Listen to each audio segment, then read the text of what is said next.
केंद्र सरकारी level two कर्मचारी बड़ खबर। अष्टम वेतन कमिशन लागू हेबा परे सेमानक दरमारे हेब बड़ धरणर वृद्धि। तेबे कौन रही संपूर्ण अपडेट आसतु जानिबा। ता पूर्व वीडियोटी को लाइक और शेयर करी चैनल टी को सब्सक्राइब करिबा पई अनुरोध। सरकारी चाकरी करुथिबा लोकंक पई एक आश्वस्तिकर खबर आसीछि।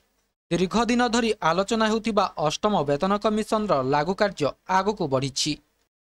केंद्र सरकार एहार गठन संपर्क में गुरुत्वपूर्ण पदक्षेप नेबा आरंभ करिसेंति। वर्तमान लक्ष लक्ष केंद्र सरकारी कर्मचारी सप्तम वेतन कमिशन आधार रे दरमा पाउछंती।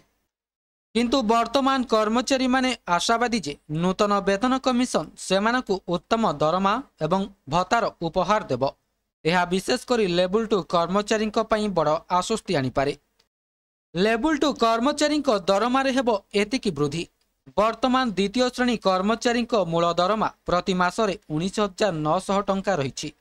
किंतु जदि अष्टम वेतन कमिशन सुपारिश कार्यकारी हुए तेबे यह प्रति मासरे प्राय 56,914 टंका को वृद्धि पाई पारे।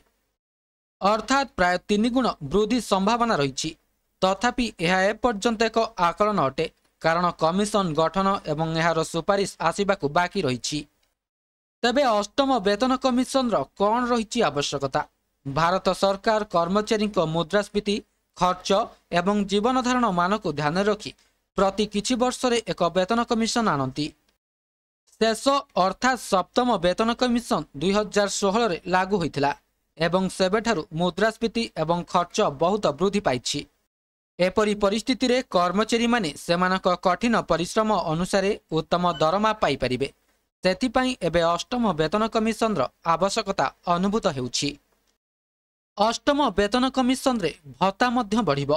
केवल दरमा नुहे, महंगा भत्ता, यात्रा भत्ता एवं घर भड़ा भत्ता मध्य वृद्धि पाई परिबो। यह व्यतीत प्रोविडेंट फंड, ग्रेच्युटी एवं पेंशन परिमाण रे मध्य वृद्धि पाइबार संभावना रही।